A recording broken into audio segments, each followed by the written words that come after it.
Кайырлы күн достар. Бүгін дәмі керемет болып шығатын қысқа қызанақ шырынын дайындайтын боламыз. YouTube каналыма тіркеліп қоңырауша белгісін басып қойыңыздар. Алдағы уақытта жаңа видеоларымды жіберіп алмаңыздар. Қызанақтың етті, сулы түрлерін таңдасаңыздар көп шырын шығады. Жақсылап жуылған қызанақты екі жерінен осылай кесіп, үстіне қайнап тұрған ып-ыстық су құямыз. Қызанақтың бәрі ыстық суға батып тұру керек. Қақпағын жауып қойып 10-15 минутқа қалдырамыз. Яғни қабығы ашылатындай жұмсақ болғанша осылай қалдырамыз. Қабығы жұмсарғаннан кейін суын төгіп тастап, осылай бәрін қабығын ашып шығамыз. Керек емес жерлерін алып тастаймыз.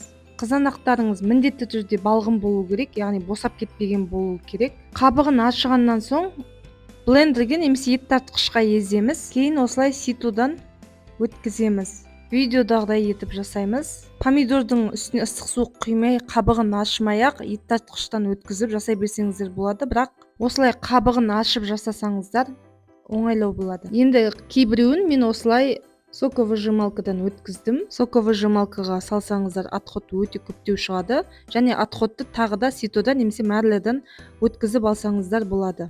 Бағана мен ситомен жасап көрсеттім, ол бірінші әдіс. Екінші әдісі осылай марланы екі қабаттап, осылай блендер немесе ет тартқыштан өткізген қызанақ шырынын құйып, осылай жақсылап сығамыз. Немесе бірнеше уақытқа қойып қойсаңыздар болады, соғы шығады. Жақсылап осылай сығамыз. Қалғанын тамаққа қуырып жіберсеңіздер болады, қосып. Крышканы жақсылап қайнатып аламыз 2-3 минуттай. Банкаларды содамен жақсылап жуып, осылай 10-15 минуттай мантаварка арқылы немесе өзіңізге ыңғайлы әдіспен қатты банка ысығанша булап алатын боламыз. Енді булап алған стерилденген банкаларымызға зонтик укроптан және 3-4 ші сарымсақтан, жақсылап жуылған тәтті бұрыштан салып, жақсылап жуылған қап-қатты свежий помидордан 3-ден салдым. Ащы бұрыштан сәл қоссаңыздар да болады, және қызанақты толтырып салсаңыздар да болады. Үстіне сақырлап қайнап тұрған ыстық суды құйып, қақпағын жауып, 15-20 минутқа қалдырамыз. 20 минуттай тұрғаннан соң суын төгіп, қайтадан екінші рет үстіне қайнап тұрған ыстық су құямыз. Тағы да 15-20 минуттай қалдырамыз.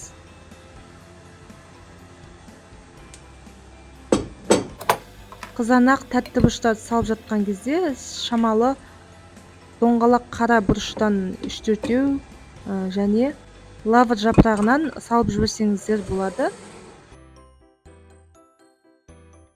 Доңғалақ қара бұрыш пен лавр жапырағын мен 2 рет суын төккеннен кейін барып салдым.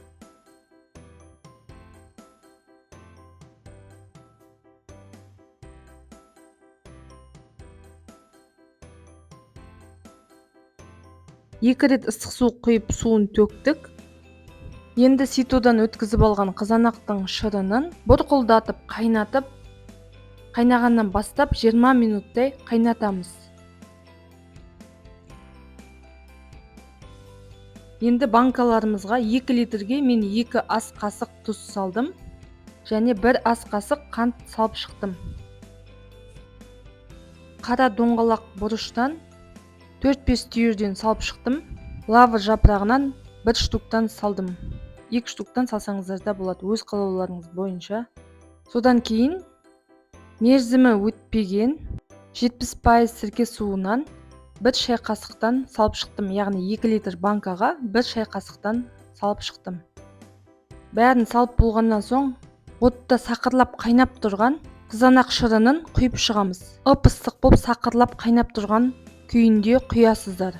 Қызанақ шырынын ыстықтай құйып шыққаннан соң крышкасына тағы да 1-2 тамшы 70% уксустан тамызып жіберсеңіздер болады. Закривашкамен жақсылап жабамыз. Закривашкамен жауып жатқан кезде ауа кіріп кетпейтіндей жақсылап бекітіп жабу өте маңызды. Жауып болғаннан соң төңкеріп, сүлгі немесе одеялмен орап, суығанша қалдырамыз. Әбден суығаннан соң погребке немесе қараңғы салқын жерге қоя бересіздер. Егер сіздерге менің видеом ұнаған болса, группа чаттарға видеоны поделиться етіп, лайк басып, комментарийге өз ойларыңызды жазып, каналыма тіркеліп қойыңыздар. Келесі жаңа видеода кездескенше.